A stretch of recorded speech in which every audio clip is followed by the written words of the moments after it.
ఫిబ్రవరి 28న లలితా మాతాజీ గారి ఆధ్వర్యంలో మీ చేతులతో శ్రీచక్రార్చన దత్త కళ్యాణం చేసుకునే అద్భుత అవకాశం సంప్రదించండి. నమస్తే, వెల్కమ్ టు సుమన్ టీవీ. నేను పద్మిని. ప్రస్తుతంతో పాటు ప్రముఖ ఆధ్యాత్మికవేత్త, వాస్తు జ్యోతిష పండితులు డాక్టర్ నిట్టల ఫణిభాస్కర శర్మ గారు మనతో పాటు ఉన్నారు. మాట్లాడదాం. సార్ నమస్కారం అండి. నమస్కారం అండి. దత్తుణ్ణి కూడా అపారంగా కొలుస్తారు కదండి.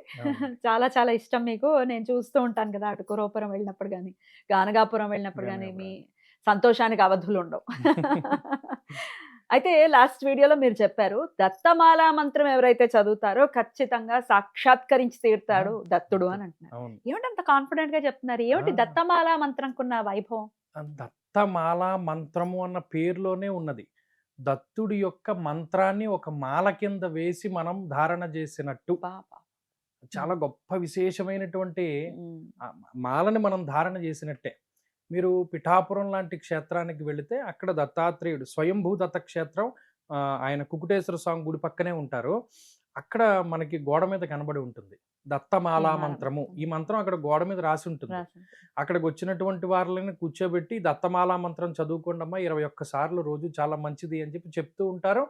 అలాగే ఈ దత్తమాలా మంత్రం ఎవరైతే పగడ్బందీగా 21 రోజులు చదువుతారో ఖచ్చితంగా వారికి దత్తుడు ఏదో ఒక రూపంలో గురువు కింద సాక్షాత్కరిస్తాడు. మరి మనం గ్రహించగలుగుతామండి? మాయ అనేది ఖచ్చితంగా ఉంటుంది కదా. మాయాతీతుడు, మహానుభావుడు దత్తుడు. ఆయన దగ్గర మాయ ఉంది. మనకి మాయ అదే మనకు కమ్మే మాయే ఆయన. సృష్టి, స్థితి, లయ మూడిటికి సంబంధించినటువంటి స్వరూపమైన ఆ సంకల్ప శక్తే దత్తుడు. ఆయనే ప్రత్యక్షంగా పలుకుతూ ఉన్నప్పుడు ఎంత మాయ కమ్మేసినా ఆయన పాదాలను పట్టుకోవడమే. ఇందులో మాయ ఎలా పనిచేస్తుంది అంటే, ఓ రోజు చదువుతాడు 21 సార్లు, పెద్దది కొంచెం కాబట్టి రెండో రోజు చదువుతాడు, ఇంకా 4వ రోజు 5వ రోజు మానేస్తాడు. అలా వస్తుంది మాయ. అసలు వెళ్ళనివ్వదు అన్నమాట. 21 రోజులు కూడా చేయనివ్వదు. అయ్య బాబోయ్, చేయనివ్వదు.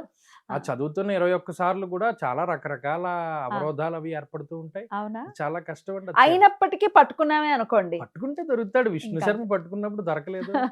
అయితే దత్తుణ్ణి పట్టుకునే క్రమంలో ఏమంటే కష్టాలు వచ్చేస్తున్నాయండి అని చెప్పేవాళ్ళు అనేకం. అవును, ఇది గతంలో కూడా మనం చెప్పుకున్నాం. భక్తుడి స్థాయి బట్టి ఆ కష్టం ఉంటుంది. వన్స్ అది దాటేశారనుకోండి ఇంకా అసలు ఇబ్బంది ఏమి ఉండదు. కానీ అది తట్టుకునే ఓపిక కూడా లేదు జనాలకి. నేను చూస్తూ ఉంటాను కదా, ఏమంటే దత్త పాదుకలు పెట్టుకున్నామండి మొదలైపోయి మాకు కష్టాలు అని అంటున్నారు. పాదుకల దాకా ఎందుకు, దత్త చరిత్ర పుస్తకం ఇంట్లోకి వచ్చిందండి మాకు మొదలైపోయి కష్టాలు అనేవాళ్ళు ఉన్నారు. నాకు భలే బాధ అనిపిస్తుంది. అది మరి వాళ్ళ యొక్క బుద్ధి. అంటే వాళ్ళ బుద్ధి ఎందు చేరాడు రాక్షసుడు. దత్తుడి ఫోటో గాని, దత్తుడి పుస్తకం గాని వాళ్ళ ఇంట్లో కూడా పెట్టుకోలేనంత ప్రోత్సహిస్తున్నాడు రాక్షసుడు. అంటే వాళ్ళ ప్రభావం ఎంతలా ఉందో చూడండి. ఖచ్చితంగా. అయ్య బాబాయ్. అయితే అది కావాలని చేసేది కాదు కదా, అది ప్రారంధం రీత్యా అలా జరుగుతోంది కదా. దత్తుడు రాడు మీకు. ఎవరింటికి దత్తుడు వస్తాడు? ఆయన భక్త పరంపరలో ఉండేటువంటి వాళ్ళకి. ఇప్పటికీ మీరు చూడండి, శ్రీపాద అనేటువంటి వాళ్ళ దాని మీద ఇప్పటికీ అంటాడు, నా అభయముద్ర ఎప్పటికీ వారి వంశం మీద ఉంటుంది. ఎన్ని తరాలైనా ఉంటుంది, 32 తరాలైనా 62 తరాలైనా ఉంటుంది. అలా ఆయన వదిలిపెట్టాడు. ఎంత అదృష్టవంతులండి వాళ్ళు. అసలు గురువు వదిలిపెట్టాడు.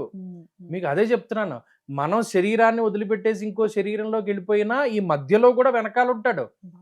ఆ ఉండి మీరు అందుకనే ఒక యోగి ఆత్మకథ పుస్తకాన్ని చదివినప్పుడు లాహిరి మహాశీలకి మహావతార్ బాబాజీ గారు కనిపించినటువంటి దృశ్యాలు కనుక చదివితే ఆయన అంటాడు, శరీరం ఉన్నప్పుడు, నీ శరీరం పడిపోయిన తర్వాత ఇంకో శరీరం వచ్చినప్పుడు నేను ప్రతిసారి నీ వెనకే ఉన్నాను అని చెప్పి మాట్లాడుతూ ఉంటాడు ఆయన.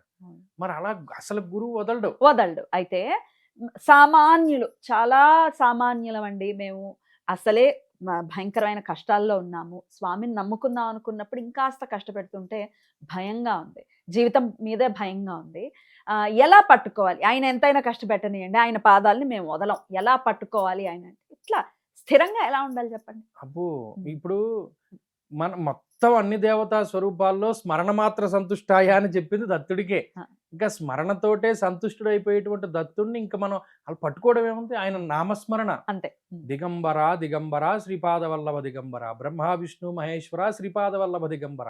అసలు ఆ నామాన్ని పట్టుకుంటే తరించిపోయినటువంటి వాడు ఎవడు ఉండడు. అంతే. భయం వేసినప్పుడల్లా ఈ నామాన్ని అనుకున్నా కూడా ఖచ్చితంగా అక్కడ ఉంటాడు. వెంటనే వచ్చేస్తాడు. వెంటనే ఏమి ఇంకా అసలు స్వరూపం. ఇంకోటి లేదు. మీరు ఎందుకంటే మేము ఉమ్, పౌర్ణానికి వెళ్ళామంటే మార్గశిర పౌర్ణానికి పిఠాపురం వెళ్ళి పని కట్టుకుని నేను అక్కడ కూర్చుని ఉమ్, చదవడం ప్రారంభం చేస్తే ఉమ్, 3/4 చదివేశాను. ఉమ్. జనరల్ గా ఏం చేస్తాము, సప్తాహం చేస్తాం. సప్తాహం పారాయణ అయిపోయిన తర్వాత 8వ రోజు దత్తక్షేత్రానికి వెళ్ళి మనం చదివిన పుస్తకం ఎవరికైనా దానం చేసో లేకపోతే ఆయన దర్శనం చేసుకునో ఏదో ఒకటి చేస్తాం మామూలుగా అయితే. ఉమ్. నేనేం చేశాను, ఉమ్. ఆల్మోస్ట్ చదివేశాను, 3/4 చదివేశాను ఏంటి ఒక్క రోజులో ఓ రోజులో. పుస్తకం? పుస్తకం ఏది గురు చరిత్ర లేకపోతే శ్రీ ఏం గురు చేస్తారు? చరిత్రే. శ్రీ గురు చరిత్ర, శ్రీ గురు చరిత్రే. ఎకరాల భరద్వాజ్ గారు. ఇక్రాల్ భరద్వాజ్ గారు ఆయనది చదివేసిన తర్వాత ఉమ్, నా దగ్గర ఇది ఉంది, సమగ్ర గురు చరిత్ర అని. నాకు బెంగళూరు నుండి ఒక ఆయన గురుడు మారినప్పుడు పుస్తకం పట్టుకొచ్చి ఇచ్చాడు. ఓకే. అది చెప్పాను కదా మీకు. ఆ, ఆ. అందులోనే నేను ఈ శ్రీపాద శ్రీవల్లభ చరితామృతంలోని 3/4 చదివేశాను. ఓకే. ఇంక సరే ఇంక ఓపిక అయిపోయి మధ్యాహ్నం వెళ్ళిపోయాను నేను. ఆ. వెళ్ళిపోయి ఇంక భోజనం చేసేసాం కదా, సరే ఇంకేం చదువుదాం, రేపటి నుండి చదువుదాంలే అనుకుని నేను ఇంక చదవలేదు. చదవపోయేసరికి అనుకోకుండా ఎప్పుడూ లేనటువంటి మా ఫ్రెండ్స్ ఫోన్ చేసి శ్రీశైలంలో మనకి ప్రోటోకాల్ దర్శనం వచ్చింది, శ్రీశైలం వెళ్ళాలి అన్నారు. అయితే ఓ పని చేద్దాంరా, నాకు హైదరాబాద్లో పని ఉంది, హైదరాబాద్లో పని చేసుకుని వెళ్దామని ఇక్కడికి వచ్చి అనుకోకుండా ఇక్కడ నుండి మేము గానుగాపురం వెళ్ళాం. ఎందుకు గానుగాపురం వెళ్ళామంటే ఎవరికీ తెలియదు. సరే గానుగాపురం దగ్గర కదా, ఎప్పుడు వెళ్ళలేదని చెప్పి వెళ్ళాం. తీరా అక్కడికి వెళ్ళాక ఆ రోజు అనఘాష్టమి. అబ్బా, మార్గశిరంలో అనఘాష్టమి. మార్గశిరంలో అనఘాష్టమి. మాకు ఫ్యూజులు ఎగిరిపోయాయి. మార్గశిరంలో అనఘాష్టమి రోజున మేము పొద్దున్నే అక్కడ ఉండి, అంత మునుపు రోజు దత్తుడిని దర్శనం చేసుకుని సాయంత్రం, తర్వాత రోజు అక్కడ ఉండి, అక్కడ తీర్థాలు ఉంటాయి మొత్తం అన్నిట్లోనూ కూడా వెళ్ళి నీళ్లు జిమ్ముకుని దత్తుడి దగ్గరికి వెళ్ళి ఆ రోజు పల్లకీ సేవ చూసి అప్పుడు శ్రీశైలం వెళ్ళాం. మాకు శ్రీశైల దర్శనం ఎప్పుడు మార్గశిర మాసంలో సోమవారం నాడు పొద్దున్న. వరుస పెట్టండి అనుగ్రహాలు. మరి దత్తుడు ఆ భక్తుల్ని పట్టుకున్నాడా లేదా? పట్టుకున్నాడు. నేను ఈ 3/4 ఇక్కడ 1% వదిలేసింది, అదే ఒక పావు భాగం వదిలేసింది, అక్కడ చెట్టు దగ్గర కూర్చుని చదివేసుకున్నారు. అక్కడ కంప్లీట్ చేశారు. ఏం అనుగ్రహం అండి, మమ్మల్ని కూడా అలా అనుగ్రహించాలని కొంచెం దీవించండి. అక్కడ చదివేశాం, అక్కడతో అయిపోయింది. మరి ఆ దత్తుడు అంత ఇదిగా మనల్ని పట్టుకున్నప్పుడు ఆయన పాదాలను పట్టుకోవడమే. అందులోనే ఇందాక అదే చెప్పాను, దత్తమాల మంత్రము. ఇది దత్తుడి యొక్క మంత్రము ఒక మాల కింద తీసి మనం వేసుకున్నట్టే లెక్క. ఓకే, మరొక్కసారి మాకు చదివి వినిపిస్తారు? అయ్యో తప్పకుండా. ఎందుకంటే రకరకాలుగా ఉంటాయి కదా, మీకు తెలిసిన వారు కాబట్టి మీరు చదివి వినిపిస్తే మాకు నమ్మకం. అయ్యో తప్పకుండా. ఓం శ్రీ మహాగణాధిపతయే నమః, శ్రీ గురుభ్యో నమః, హరి ఓం. శ్రీ గురు చింతన, జై గురుదేవ దత్త. ఓం నమో భగవతే దత్తాత్రేయాయ, స్మరణమాత్ర సంతుష్టాయ, మహాభయ నివారణాయ, మహాజ్ఞానప్రదాయ, చిదానందాత్మనే, బాలోన్మత్త పిశాచవేషాయ, మహాయోగినే, అవధూతాయ, అనసూయానందవర్ధనాయ, అత్రిపుత్రాయ, ఓం భవబంధ విమోచనాయ, ఆం అసాధ్య సాధనాయ, హ్రీం సర్వవిభూతిదాయ, క్రౌం అసాధ్యాకర్షణాయ, ఐం వాక్ప్రదాయ, క్లీం జగత్రయవశీకరణాయ, సౌః సర్వమనక్షోభణాయ, శ్రీం మహాసంపత్ప్రదాయ, గ్లౌం భూమండలాధిపత్య ప్రదాయ, ద్రాం చిరంజీవినే, వషట్ వశీకురు వశీకురు, వౌషట్ ఆకర్షయ ఆకర్షయ, హూం విద్వేషయ విద్వేషయ, ఫట్ ఉచ్చాటయ ఉచ్చాటయ, ఠహ ఠహ స్తంభయ స్తంభయ, ఖేం ఖేం మారయ మారయ, నమ సంపన్నయ సంపన్నయ, స్వాహ పోషయ పోషయ, పరమంత్ర పరయంత్ర పరతంత్రాన్ని చింది చింది, గ్రహం నివారయ నివారయ, వ్యాధీన్ వినాశయ వినాశయ, దుఃఖం హర హర, దారిద్ర్యం విద్రావయ విద్రావయ, దేహం పోషయ పోషయ, చిత్తం తోషయ తోషయ, సర్వమంత్రస్వరూపాయ, సర్వయంత్రస్వరూపాయ, సర్వతంత్రస్వరూపాయ, సర్వపల్లవస్వరూపాయ, ఓం నమో మహాసిద్ధాయ స్వాహ అనేటువంటిది దత్తమాలామంత్రం. ఈ మాలామంత్రాన్ని 21 సార్లు 21 రోజులు చదివితే ఏదో ఒక గురు స్వరూపం మీ ఇంటికి వస్తుంది. అద్భుతం. దీనికి ఏమైనా నియమాలు ఉంటాయండి? ఏం నియమాలు? చక్కగా స్నానం చేసిన తర్వాత కూర్చుని మాలతోటి లెక్క పెట్టుకుని చదువుకోవాలి. చక్కగా వచ్చేసిందంటే ఒక 2 నిమిషాలు పట్టింది మీకు, ఇప్పుడు 2 to 3 నిమిషాలు పట్టింది, వచ్చేస్తుంది, నోటికి వచ్చేస్తుంది క్రమేపీ. ఓకే, మరి ఇది గురుముఖతగా తీసుకోవాలా ఈ మాల? ఇప్పుడు నేను చదివింది నా తర్వాత మీరు చదవచ్చండి ఇప్పుడు మీరు చెప్పేసినట్టు అయితే. ఓకే, గురుముఖతగా తీసుకోవాలని, ఎందుకంటే తప్పులు చదవకూడదండి కదా, అంతకు మించి పెద్దగా ఏం లేదు కాబట్టి చక్కగా చేసుకుని గురువు అనుగ్రహాన్ని పరిపూర్ణంగా పొందటం మొదలు పెడితే దాని ఆనందం వర్ణనాతీతం. ఇప్పుడు చెప్పారుగా లైవ్ లో. మా ఇంటికి వచ్చారండి అలాగా, నేను చదివినప్పుడు. ఒక్కసారి చెప్పండి. ఎవరో గురువు అండి, మనకు తెలియదు ఆయన. ఇప్పుడు ఎవరైనా అయి ఉండొచ్చు, ఒక శాస్త్రంలో పండితుడైనా లేకపోతే ఇంకొకళ్ళైనా వెళ్ళిపోతూ ఆగినా అది మనం అంతే చెప్పలేం. అంతే. చెప్పలేం. ఎలా ఎలా వచ్చారు? ఎలా మామూలుగానే అనుకోని మీరు సందర్భం. చేసారా చేశాను. లేకపోతే చేశాను. చేశారు? నాకిది ఎక్కడ దొరికిందంటే నాకు గురువు కోసం తాపత్రయం ఎక్కువ. ఉమ్, మనకెవరు గురువు లేదే, గురువు లేకపోతే మనం ఎలా ఇది ముందుకెళ్తాం అనేటువంటి తత్వంలో నాకొక ఆయన చెప్పాడు. ఉమ్, నీకు గురువు కావాలంటే ఆళ్ళ గురువులకే గురువైనటువంటి దత్తాత్రేయుడిని నువ్వు పట్టుకో. ఆయనే నీకొక మంచి గురువునిస్తాడు అన్నప్పుడు, ఆయన ఈ మాలా మంత్రాన్ని ఉమ్, అది చెప్తే నేను చేశాను. చేశారు. నాకు గురువు ఎన్ని దొరికాడు. రోజులకి వచ్చారు? నాకు 6 రోజులకే ఆ, వచ్చింది. ఎలా ఎక్స్పీరియన్స్ చెప్పండి.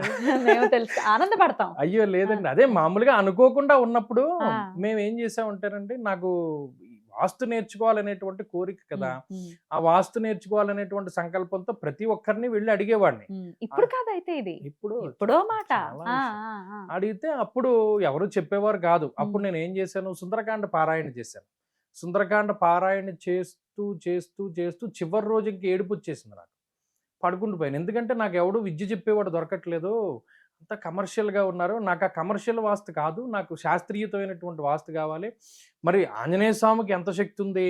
నమః పూర్వాయగిరయే పశ్చిమాయాద్రయే నమః. ఆయన సూర్య భగవానుడు పొద్దున్న ఇలా ఉదయించి సాయంత్రం ఇటు వెళుతూ ఉన్నప్పుడు ఆయనతో సమానమైన వేగంతో వెళ్లి చదువుకున్నాడు నవవ్యాకరణ పండితుడు అబ్బా! ఆంజనేయ స్వామి. అవును. మరి నీకన్నా చదువు వచ్చిన వాడు ఎవడుంటాడు? అవును.